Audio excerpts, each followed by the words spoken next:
What's going on, everyone? Nuclear Ninjas here, and today we are going to be taking a look at my personal season high elo. This set was from the morning of Go Battle Day, and basically what happened is I had a good morning, took a lunch break, and when I started playing again after lunch, the meta had shifted a bit and I tanked hard. At this point, I've accepted that I'm not hitting Legend during Ultra Remix, so I decided I'm just going to showcase what I have and start climbing again when the leagues rotate. The team I was using was a Mandibuzz lead with Snarl, Aerial Ace, and Foul Play, Drapion with Poison Sting, Sludge Bomb, and Crunch, and Defense Deoxys with Counter, Rock Slide, and Psycho Boost.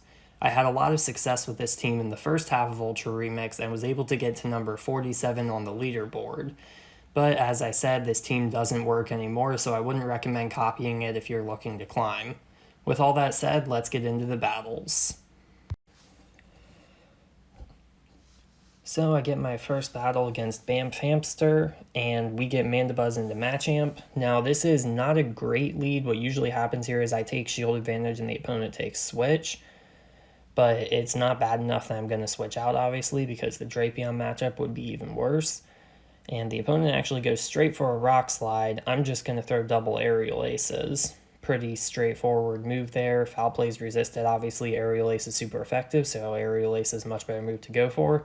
The opponent lets the first one through and then shields the second one because no one ever lets their Shadow Machamp go down. And the nice thing about this is they actually have to throw or I'm going to get to a third Aerial Ace, which would be really bad for them. So now I'm coming in obviously with Defense Deoxys to resist those counters, and the opponent has a Shadow Claw Typhlosion.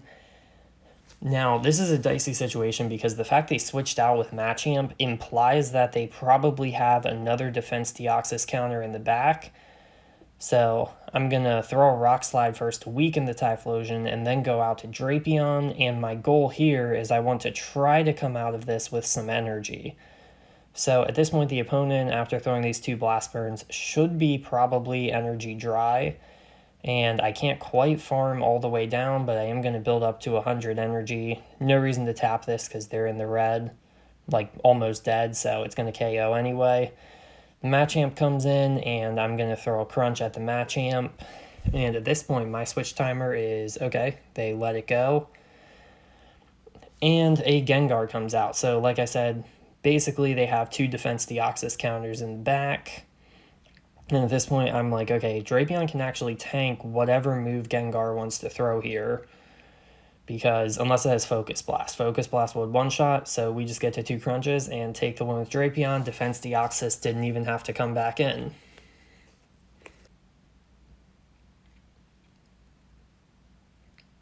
Jumping into battle number 2 against Scafo99. Now, fun fact about Scafo, he was actually number 1 on the leaderboards at the time I was battling him in Go Battle Day.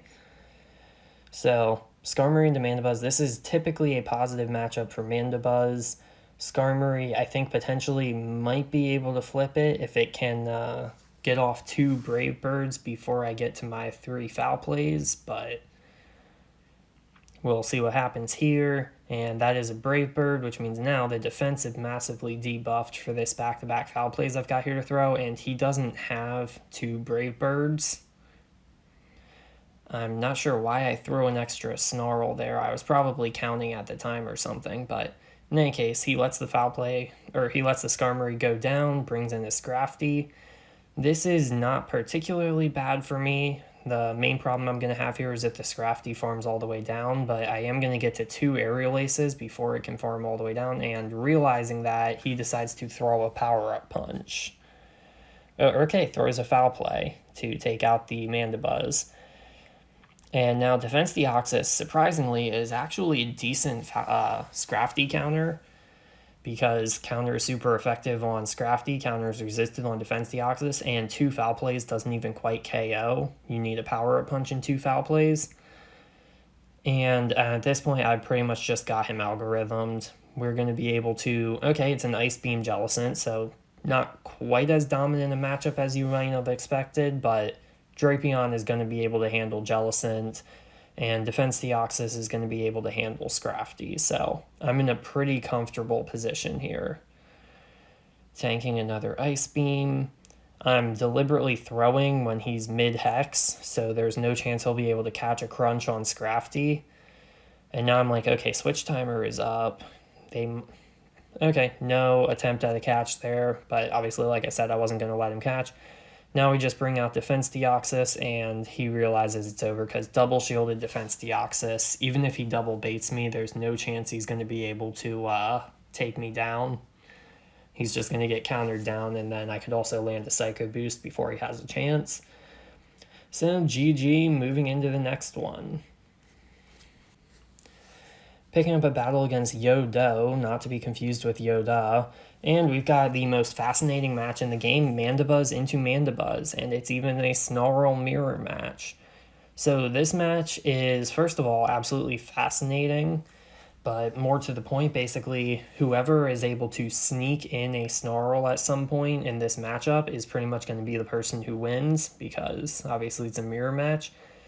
And this also takes forever, so fun fact, while I was playing battles with this team, I actually had a second phone out that I was using as a timer to keep track of how much time was left in the battle, because when you get a Mandibuzz on Mandibuzz mirror match like this, there's a good chance the game is going to time out.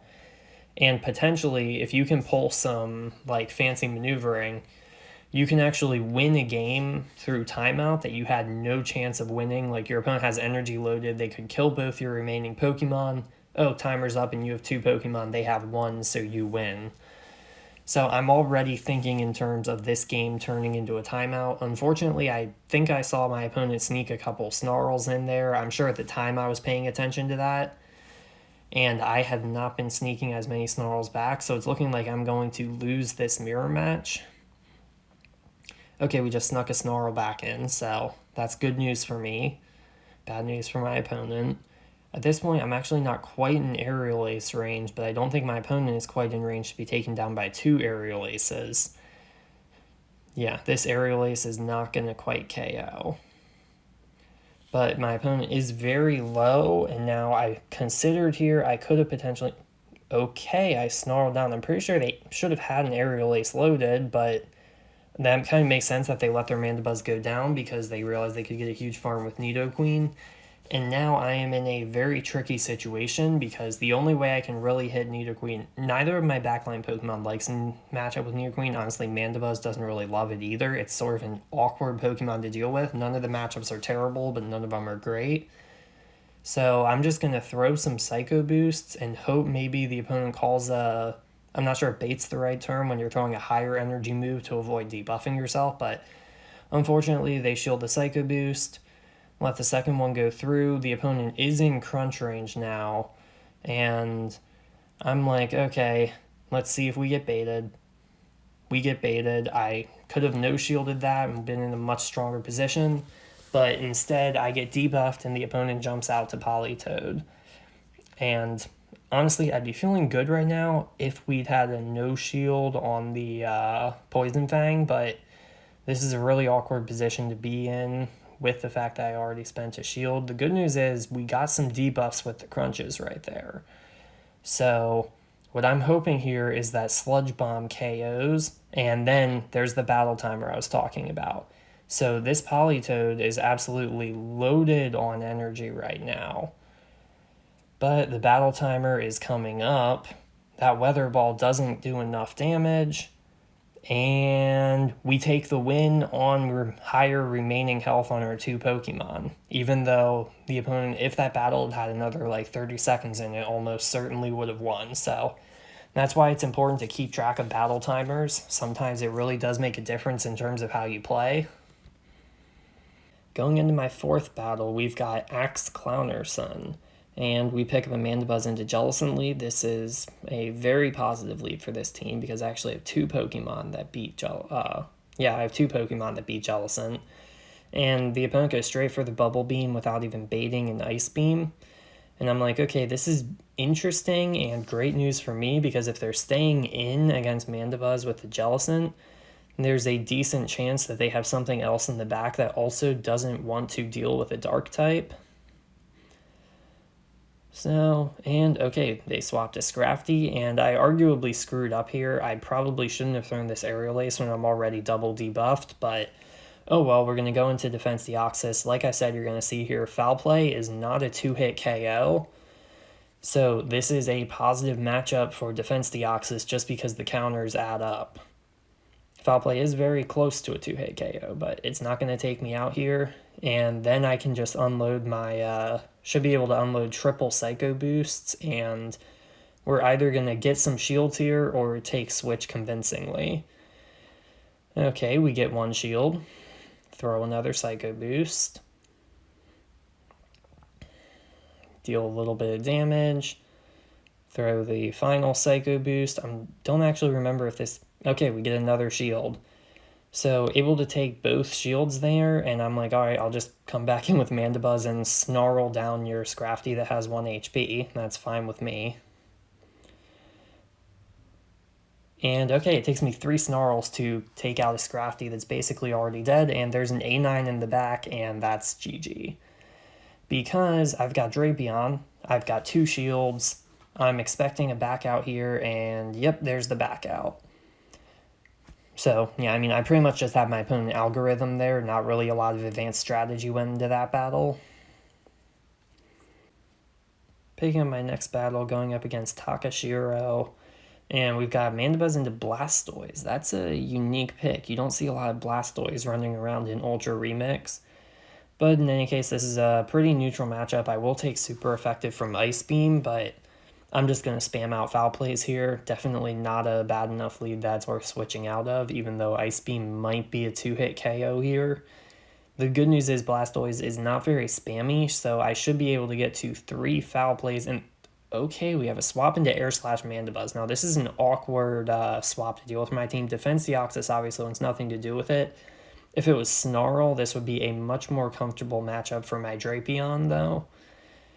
And obviously, I'm not going to stay in with Snarl Mandibuzz versus Air Slash Mandibuzz.